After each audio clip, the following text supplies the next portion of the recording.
Welcome to Matt Freeman's Bass Bunker. I'm Matt Freeman. Okay, as you can see today, we're not in the Bass Bunker. We're actually at 2200 Studios in Sausalito, California, where Charger is recording some songs from an upcoming record. I thought I'd take you guys on a Bass Bunker field trip and show you the inside of the studio. This actually is a very historic Bay Area studio, which started life as the record plant. I'm going to go all into it.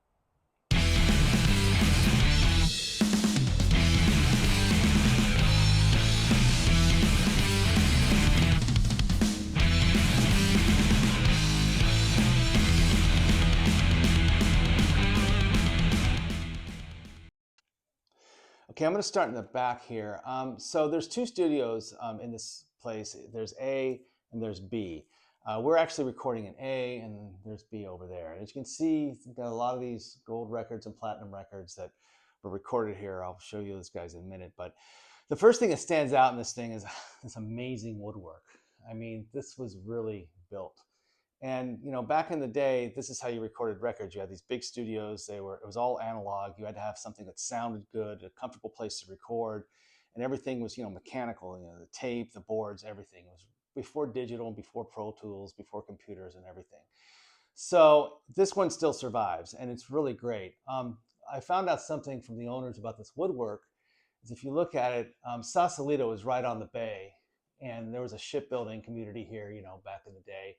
And a lot of maritime shipbuilders, I guess, did all this woodwork. And there's telltale signs around, you can tell on the studio. But just this hallway here is just amazing right here. Like, I mean, look at this, man.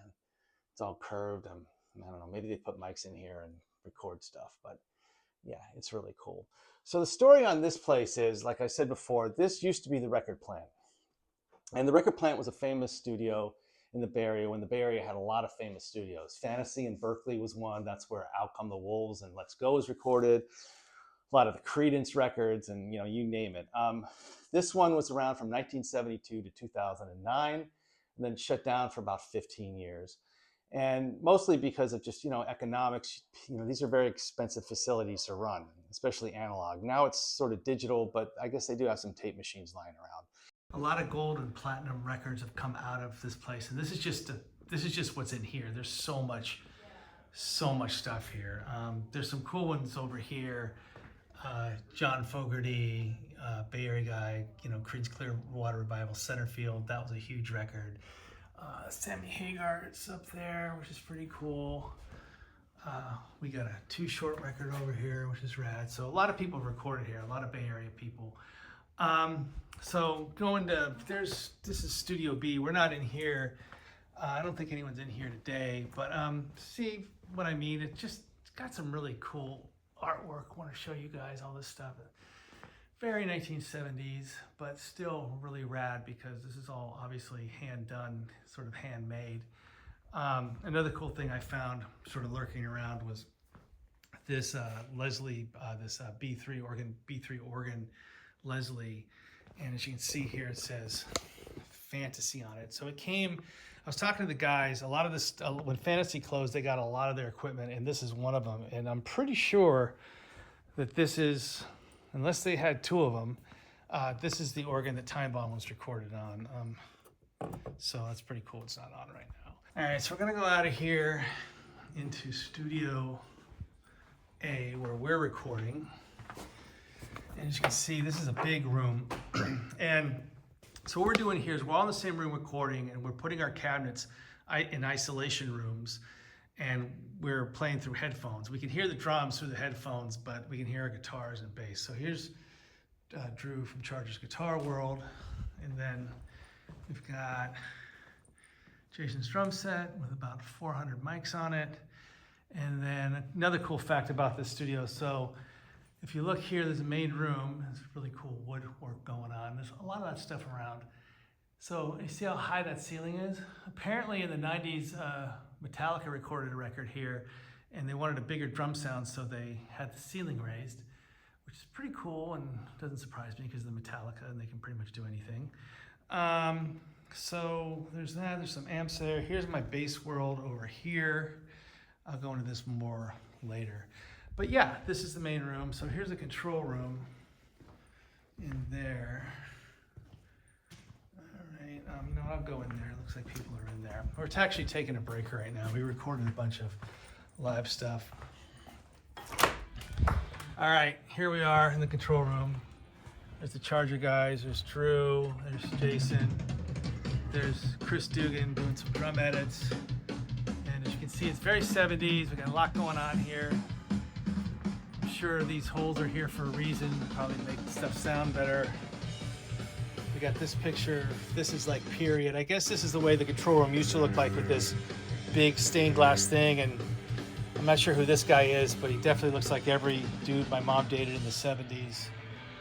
And then all around here, like that. I'm not, it happened. It happened. All right. It's no lie. My childhood, what are you gonna do? It's the truth. Okay, I'm leaving. Okay, so here is the bass world. On this record, I'm using my Rickenbacker 4001, which I've talked about before, but it has the one Seymour Duncan pickup, the aftermarket bridge. And this thing sounds really cool. It's really, I don't know, it just sounds really cool. You'll hear it when the record comes out. But there you go, there's that. And then, so what I'm doing is usually what I would do here is I brought my Basement 800, which is I've used on the last few Rancid records, which I actually use live. This is my amp. And I'm putting it through a 412 cabinet.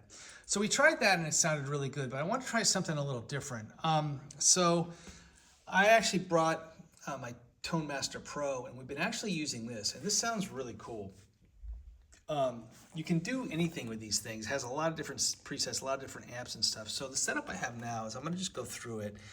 I have the Fender Super Bassman head that comes in here, and then I'm putting that through a 412 cabinet, and the distortion is this green box thing, and then I have a compressor set up to it too.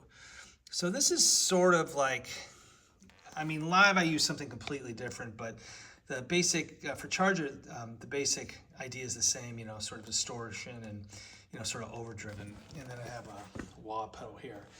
And before I go into that, I go into this, which is a Tonecraft tube direct box. It's like so you have a signal, clean signal coming out of here and then going into here, and then we take the signal out of here. So there's two signals. There's the Tone Master distorted sort of bass amp sound, then there's just a clean, pure bass sound. And this bass sound's actually pretty good. So yeah, so that's basically what's going on here.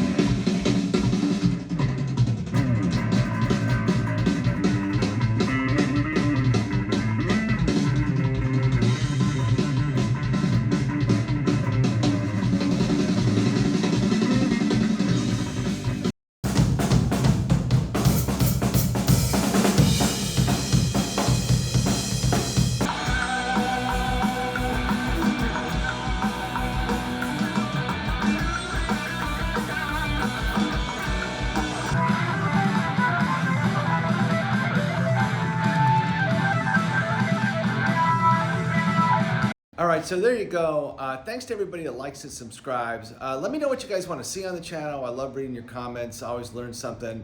And as always, thanks for watching. I really appreciate it.